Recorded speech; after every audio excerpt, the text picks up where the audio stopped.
कोकणात घडणाऱ्या घडामोडींची इत्थंभूत माहिती देणारे प्रसार माध्यम माझे कोकणमध्ये तुम्हा सर्वांचं मनपूर्वक स्वागत। नमस्कार, मी सागर कदम। तुम्ही पाहत आहात माझे कोकणचे प्राइम टाइम बुलेटिन। बातमीपत्राला सुरुवात करण्याआधी पाहूयात महत्त्वाच्या हेडलाईन्स। कोका कोला कंपनीचा भूमिपूजन सोहळा संपन्न। मुख्यमंत्र्यांच्या उपस्थितीत करण्यात आले भूमिपूजन। स्थानिक लोकांना रोजगार देण्याची सरकारची भूमिका। महाड एमआयडीसी मार्फत शेतकऱ्यांना जमिनीबाबत नोटिसा। जमीन अधिग्रहण प्रक्रियेला स्थानिक शेतकऱ्यांचा विरोध। शिवसेनेचे माजी महापौर दत्ता दळवी यांच्यावरील कारवाई चुकीची। एक प्रकारे दबाव तंत्र वापरत असल्याचा आमदार वैभव नाईकांचा आरोप। नामाचा गजर करीत वारकरी निघाले। संभे कोलाड येथून आळंदी पायी दिंडीचे प्रस्थान। संजीवन समाधी सोहळ्याकरिता निघाली पायी दिंडी। आता पाहूया सविस्तर वृत्त। रत्नागिरी जिल्ह्यातल्या खेडमधील अतिरिक्त एमआयडीसी मध्ये आज आंतरराष्ट्रीय हिंदुस्तान कोका कोला ब्रेवरेज कंपनीचा भूमिपूजन सोहळा मोठ्या थाटामध्ये संपन्न झाला। या कार्यक्रमाला मुख्यमंत्री एकनाथ शिंदे यांच्यासह उद्योग मंत्री उदय सामंत उपस्थित होते। उद्योगाची पावले या कोकणामध्ये पडली पाहिजेत, वाढली पाहिजेत अशी भूमिका सरकारची असल्याचं मुख्यमंत्री एकनाथ शिंदे म्हणाले आहेत। एक चांगली सुरुवात आज या आपल्या कोकणच्या भूमीमध्ये होती आहे। कोका कोलाच्या माध्यमातून एका बाजूला आरोग्याच्या अत्याधुनिक आपण सुविधा देण्याचा प्रयत्न करतोय, त्याच वेळेस आर्थिक प्रगतीच्या दृष्टीने उद्योग भरभराट, लोकांच्या हाताला काम हे देखील आवश्यक आहे। आणि म्हणून उद्योगाची पावलं कोकणामध्ये या भूमीमध्ये पडली पाहिजेत, वाढली पाहिजेत अशा प्रकारची भूमिका आपल्या राज्य सरकारची आहे। आणि आपण नेहमी म्हणतो, काय त्याला म्हणतोय, कोका कोलाचे बरेच ब्रँड इथं आहेत। ठंडा मतलब कोका कोला, पण आता ठंडा मतलब फक्त कोका कोला नाही, ठंडा मतलब विकास, ठंडा मतलब प्रगति, असं देखील आपल्याला आपका भी चेंज करना पड़ेगा ना। डेव्हलपमेंट, प्रोग्रेस, हे सगळ्या गोष्टी ज्या आहेत या आपल्याला पुढे न्यायच्या आहेत। आणि पर्यावरण देखील आपल्याला त्याचंही संतुलन प्रगतीबरोबर ठेवायचं आहे। आणि पर्यावरणाचं रक्षण करतानाच औद्योगिक जे आहे, इंडस्ट्रियलायझेशन जे आहे, त्याचं देखील आपल्याला ते पाऊल देखील तेवढंच महत्त्वाचं आहे। आणि रत्नागिरीला रत्नभूमी म्हणतात, परंतु खरं म्हणजे आज आपण पाहतोय की कोकणामध्ये होणारा विकास, आज आंबा, काजू, मासेमारी हे आपलं पारंपरागत व्यवसाय आहेत, त्याचं संवर्धन आपण करतोच, परंतु अत्याधुनिक जगाची गरज ओळखून आपण औद्योगिकतेची वाट देखील धरली पाहिजे, कास देखील धरली पाहिजे। आणि म्हणून आज Hindustan Coca Cola beverage company जी आहे, 2500 कोटी रुपयांची गुंतवणूक आता पहिल्या टप्प्यामध्ये आणि दुसऱ्या टप्प्यामध्ये मिळून आपण या ठिकाणी कोकणामध्ये सुरुवात करताय। त्याबद्दल या राज्याचा मुख्यमंत्री म्हणून मी आपल्या कंपनीचं मनापासून स्वागत करतो, मनापासून आपल्याला धन्यवाद देतो। मंत्री महोदयांनी सांगितलं की स्थानिक लोकांना रोजगार आपल्याला देण्याची भूमिका सरकारची आहे। आणि म्हणून व्यवस्थापनाने देखील स्थानिक लोकांनाच प्राधान्य या कारखान्यामध्ये दिलं पाहिजे, ही भूमिका सरकारची आहे। काजू बोर्डसाठी देखील 200 कोटी रुपयांची तरतूद राज्य सरकारने केली आहे। आंबा फळासाठी देखील स्वतंत्र बोर्ड स्थापन करण्यात आल्याची माहिती देखील मुख्यमंत्री एकनाथ शिंदे यांनी दिली आहे।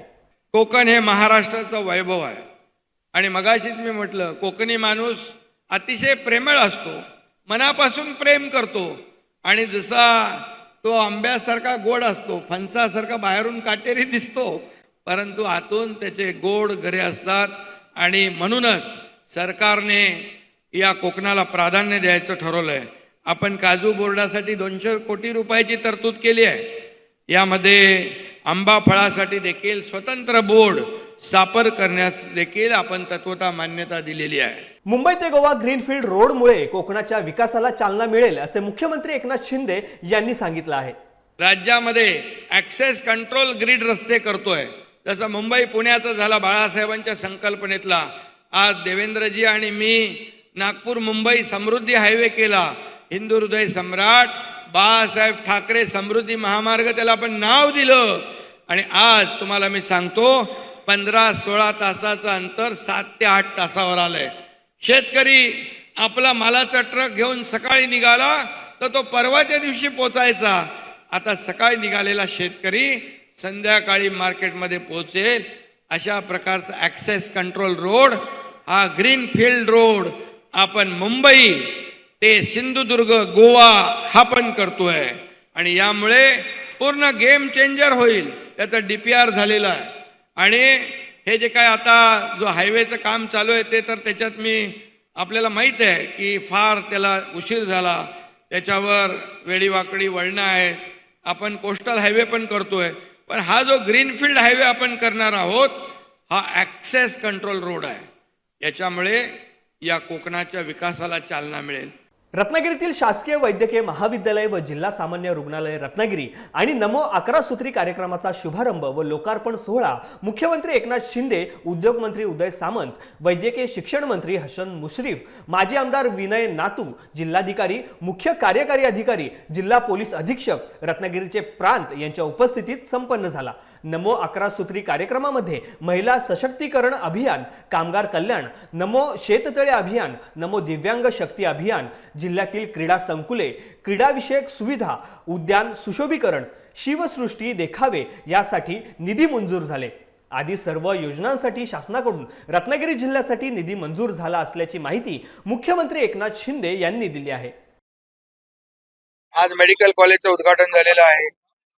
नमो 11 सूत कलमी कार्यक्रम जो आहे त्याच्यामध्ये विविध सेक्टरमध्ये अगदी तरुणांपासून, दिव्यांगांपासून, महिलांपासून सगळ्यांना, गरजू लोकांना ते देखील योजना आम्ही सुरू केली. त्याचा देखील एक शुभारंभ झाला. इकडे 118 कोटी आपल्या टर्मिनससाठी ते मंजूर झालेले आहे.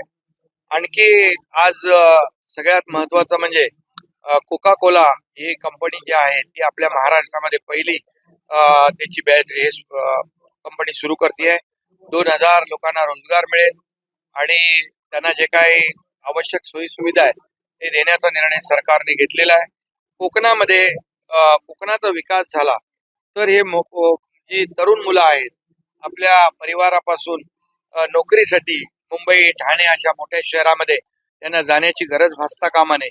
आणि म्हणून छोटे छोटे प्रकल्प जे आहेत ते प्रकल्प आपण कार्यान्वित केले. मग ते रस्त्याचे असतील, आपला ग्रीनफील्ड हायवे जो आहे access control road Mumbai, Sindhudurg, Goa तो आम्ही करतोय. एक प्राधिकरण जे आम्ही घोषित केलं होतं MMRDA सारखं स्ट्रॉंग, ते आपण आता पूर्णत्वास नेतोय. त्या माध्यमातून देखील कोकणचा विकास या ठिकाणी हा आमचा एक सरकारचा ध्यास आहे. राष्ट्रीय अध्यक्ष तथा राज्याचे उपमुख्यमंत्री अजित पवार यांच्या हस्ते तसेच प्रदेशाध्यक्ष खासदार सुनील तटकरे यांच्या प्रमुख उपस्थितीत कर्जत तालुका जनसंपर्क कार्यालयाचे उद्घाटन आज करण्यात आले. कर्जतमधील या कार्यालयातून लोकहिताची कामे अत्यंत जबाबदारीने पार पडतील असा विश्वास अजित पवार यांनी व्यक्त करून पुढील कार्यक्रमासाठी शुभेच्छा दिल्या. यावेळी आमदार अनिकेत तटकरे यांच्यासह राष्ट्रवादीचे कार्यकर्ते व पदाधिकारी मोठ्या संख्येने उपस्थित होते. तालुक्यामध्ये बहुतांश आदिवासी भाग आहे. आदिवासी भागामध्ये बरीच गावं वस्ती अशी आहेत का त्यांना आज सुद्धा त्या गावामध्ये जायला रस्ता नाही. फॉरेस्टच्या जाचा गाठीमुळे त्या पर्यंत आमच्या बघितलं तर यासल ग्रामपंचायतीमधल्या 8 वाड्या आहेत. त्या 8 वाड्यांना आजपर्यंत देश स्वतंत्र झाल्यापासून रस्ता झालेला नाही. त्याला फॉरेस्टचा जी अडचण निर्माण होते ती अडचण आपण सोडवावी. त्याचप्रमाणे आमच्या बेडीस गावच्या ज्या वाड्या आहेत त्या वाड्याला सुद्धा आजपर्यंत फॉरेस्टच्या अडचणीमुळे आमचा रस्ता झालेला नाही. कर्जत शहरामधला जर आपण विकास बघितला असेल तर आदरणीय तटकरे साहेब जेव्हा पालकमंत्री होते, आदरणीय ताई जेव्हा पालकमंत्री होत्या तेव्हा झालेला विकास आज जो आपण बघताय कर्जतमध्ये जे रस्ते असतील, कर्जतमध्ये जे रस्ता रुंदीकरण असेल हे आदरणीय तटकरे साहेबांच्या माध्यमातूनच झालेलं आहे हे आपल्या सर्वांना माहीत आहे. महाराष्ट्र राज्य औद्योगिक विकास महामंडळ यांच्या मार्फत रायगड जिल्ह्यातील महाड येथील धामणे, जिते, शेलटोळी, सावने इत्यादी गावातील शेतकऱ्यांना जमिनीबाबत नोटिसा बजावण्यात आल्या. नंतर ग्रामस्थांच्या झालेल्या गाव बैठकीमध्ये जमीन अधिग्रहण प्रक्रियेला स्थानिक शेतकऱ्यांकडून विरोध केला गेला. या गावातील 55 हेक्टर 48 आर एवढे जमीन क्षेत्र बाधित होणार आहे. 4 गावातील एकूण 1051 शेतकऱ्यांना जमीन अधिग्रहणाबाबत नोटिसा बजावण्यात आल्या आहेत. या जमीन अधिग्रहण प्रक्रियेमुळे या भागातील नागरिकांच्या निवासस्थानाचा प्रश्न निर्माण झाला आहे. यापूर्वी झालेल्या जमीन अधिग्रहणामुळे केमिकलमुळे गेले कित्येक वर्ष त्रास सहन करावा लागला आहे. त्यात भात शेतीच्या नुकसानीमुळे शेतकरी हवालदिल झाला आहे. MIDCतील कंपन्यांमध्ये स्थानिकांना प्राधान्य न मिळाल्याने वाढीव जमीन अधिग्रहण प्रक्रियेला स्थानिक शेतकऱ्यांचा ठाम विरोध आहे. आम्हाला माहिती नाही, पण रात्रीचा असा जे धुरा असतो आणि तो धुवा आज आमच्या समाजात फैलाटला पडणार आहे. मग त्याच्यात आमची लोक किती त्याच्यात हानी होईल. पहिला मनुष्य जगला पाहिजे, विकास आणि रोजगार त्यांना कुठेही मिळेल.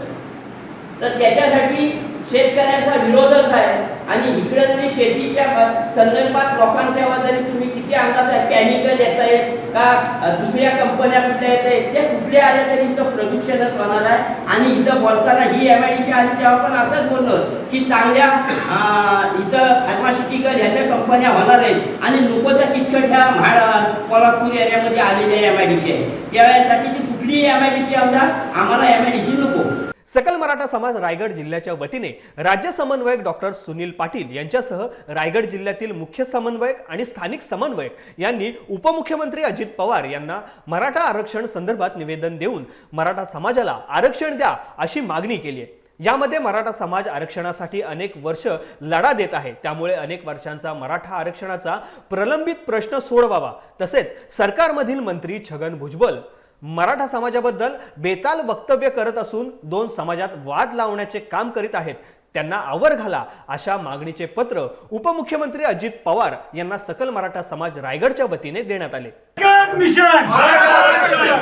आपल्या राज्याचे माननीय नामदार उपमुख्यमंत्री अजितदादा पवार साहेब यांना आम्ही सकल मराठा समाज रायगड जिल्ह्याच्या वतीने निवेदन या ठिकाणी दिलंय. त्या निवेदनामध्ये आम्ही स्पष्ट म्हटलंय की गेली अनेक वर्ष हा लढा गेली 20 वर्ष आम्ही आज सुरू ठेवला आहे. आणि आमचे मार्गदर्शक शिवश्री मनोज जरांगे पाटील साहेब यांनी जो न्यायिक मार्गाने जे सनदशीर मार्गाने जो लढा सुरू केला त्याला पाठिंबा म्हणून रायगड जिल्ह्याने कॅन्डल मार्च असेल, साखळी उपोषण असेल आणि त्या ठिकाणी जवळजवळ 2.5-3 लाखाची सभा घेऊन आम्ही पाठिंबा दर्शवलेला आहे. परंतु सरकारने यापुढे अंत पाहू नये म्हणून आम्ही उपमुख्यमंत्री व त्यांच्या मंत्रिमंडळातील मुख्यमंत्री असतील सर्व मंत्रिमंडळ असेल यांना आपल्या माध्यमातून आवाहन करतोय की विनंती करतोय की त्यांनी तात्काळ आम्हाला जे काही 24 डिसेंबरपर्यंत OBC मधील 50% ते आतील आरक्षण द्यावं ही आम्ही मागणी त्या ठिकाणी केलंय. आणि स्वयंघोषित स्वतःला OBC समाज संपूर्ण OBC समाजाचे नेते समजणारे छगन भुजबळ यांना आवर घाला ही आमची रायगडकरांची त्या ठिकाणी. शिवसेनेचे माजी महापौर दत्ता दळवी यांच्यावर जी अटकेची कारवाई करण्यात आली आहे ती चुकीच्या पद्धतीने करण्यात आली असा आरोप कुडाळ मालवणचे आमदार वैभव नाईक यांनी केला आहे. दत्ता दळवी आपल्या पक्षात येत नाहीत हे बघून हे एक प्रकारे दबाव तंत्र वापरण्याचा प्रकार असल्याचा टोला आमदार वैभव नाईक यांनी लगावला आहे.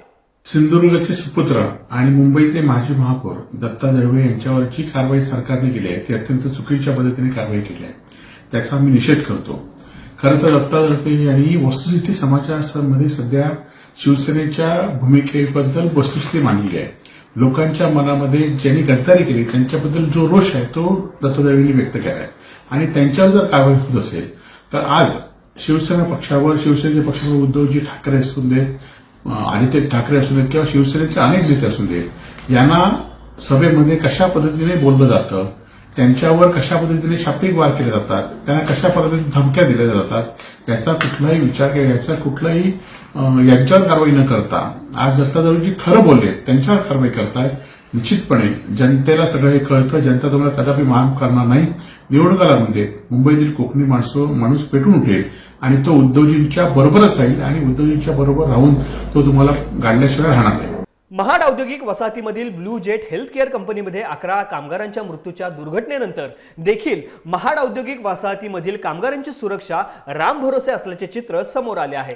औद्योगिक वसाहतीमध्ये जे नवीन प्रकल्प उभे राहत आहेत त्या ठिकाणी आणि कंपन्यांच्या अंतर्गत बांधकाम प्रकल्पावर काम करणाऱ्या कामगारांची सुरक्षा धोक्यात असल्याचे चित्र दिसून येत आहे. अतिरिक्त औद्योगिक वसाहतीमधील प्रताप केमिकल कंपनी तसेच नव्याने उभ्या राहणाऱ्या कंपनीमध्ये कामगार सुरक्षा मंडळ व राज्य शासनाच्या औद्योगिक विकास विभाग ठेकेदारापुढे झुकल्याचे पाहण्यास मिळत आहे. प्रताप केमिकल कंपनीमध्ये बांधकाम प्रकल्पावरील लहान मुलांचे आरोग्य धोक्यात असल्याचे, तसेच या ठिकाणी काम करणाऱ्या कामगारांची लहान मुले देखील बांधकाम सुरू असलेल्या ठिकाणी मुक्तपणे खेळत असतात. ही मुले बालवाडी शाळापासून वंचित आहेत. ज्या ठिकाणी या महिला काम करतायत त्या ठिकाणी या मुलांना सुरक्षित राहतील अशी जागा उपलब्ध करून दिली जात नाहीये. नाईलाजास्तव महिलांना मिळेल त्या ठिकाणी मुलांना ठेवून मेहनत करावी लागते. महत्त्वाचे म्हणजे या गोष्टींकडे ठेकेदार मात्र दुर्लक्ष करीत आहेत व उडवाउडवीची उत्तरे देत आहेत. MIDC अधिकारी आदी प्रशासकीय अधिकाऱ्यांचे याकडे दुर्लक्ष होत आहे का, असा सवाल महाड औद्योगिक क्षेत्रातील नागरिक उपस्थित करीत आहेत. मागील वर्षी कणकवली शहरासह आजूबाजूच्या गावांमध्ये मोठी पाणी टंचाई झाली होती. पाणी अडवण्यासाठी लावलेल्या प्लेटना गळती लागल्याने साठलेले पाणी गळतीमुळे वाहून गेले होते. त्यामुळे पाणी टंचाईला मोठ्या प्रमाणात तोंड द्यावे लागले होते. संभाव्य पाणी टंचाई लक्षात घेत कणकवली वागदे दरम्यानच्या केटी बंधाराला आणि कणकवली शहरातील कनकनगर येथील बंधाऱ्यावर लोखंडी प्लेट लावून पाणी अडवावे अशी मागणी केली जात होती. नगर पंचायतीच्या मुख्याधिकाऱ्यांना या संदर्भात कार्यकारी अभियंता यांच्याकडे लेखी पत्र व्यवहार करण्याची सूचनाही केली होती. त्यानुसार मराठा मंडळ नजीक केटी बंधाऱ्यावर लोखंडी प्लेट लावण्यास सुरुवात करण्यात आली आहे. यावेळी माजी नगराध्यक्ष समीर नलावडे, राष्ट्रवादी काँग्रेस जिल्हाध्यक्ष आबिद नाईक यांच्या पाठपुराव्याला यश आले असून कणकवली शहरातील केटी बंधाऱ्यावर लोखंडी प्लेट लावून पाणी अडवण्यास सुरुवात करण्यात आली आहे. पुढील 2 दिवसात कनकनगर येथील बंधाऱ्यावर लोखंडी प्लेट लावण्यात येणार आहे. यामुळे कणकवली शहरालगतच्या गावातील पाणी टंचाई थांबणार आहे, अशी माहिती माजी नगराध्यक्ष समीर नलावडे यांनी दिली आहे. पुण्यातील हडपसर येथून श्रीवर्धन तालुक्यातील सुवर्ण गणेश मंदिर असलेल्या दिव्यागर येथे इर्टिगा वाहनाने निघालेल्या पर्यटकांच्या कारला आज सकाळी पुणे दिघी हायवेवरती असणाऱ्या देवघर हद्दीत अपघात झाला. कार देवघर हद्दीत असणाऱ्या मुख्य वळणावरती पलटी झाली. या गाडीमध्ये एकूण 4 प्रवासी प्रवास करत होते. यामधील दोघांचा या अपघातात मृत्यू झाल्याची बाब समोर आली आहे. गोव्याचे मुख्यमंत्री डॉक्टर प्रमोद सावंत हे आज सिंधुदुर्ग जिल्ह्यात देवदर्शनासाठी आले आहेत. प्रमोद सावंत हे कुडाळ मधील प्रसिद्ध माणगाव श्री दत्त मंदिर मध्ये विधिवत पूजा करून दत्तचरणी नतमस्तक झाले. यावेळी त्यांनी विधिवत पूजा करून आरती देखील केली. तर त्यांचे कुलदैवत श्री भवानी माता व श्री देवी भवाई यांचे दर्शन घेण्यासाठी कुणकेरी गावात गेले आहेत.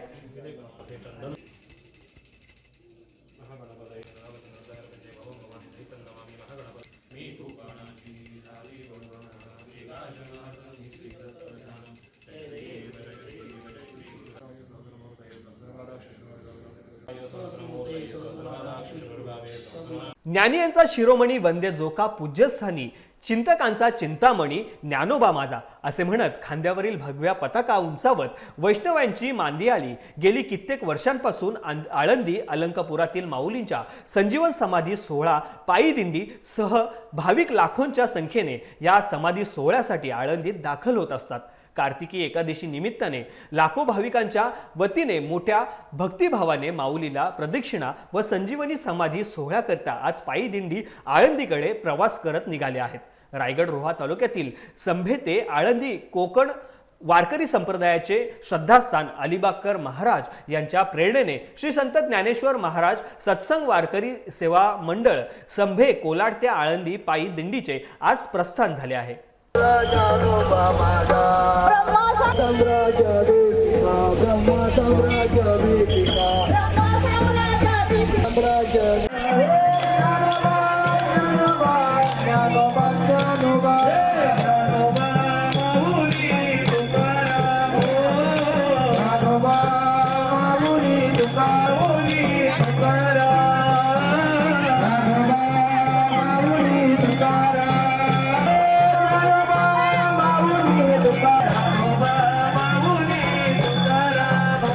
या बातमीसह आता बातमीपत्रामध्ये वेळ झाली इथेच थांबण्याची.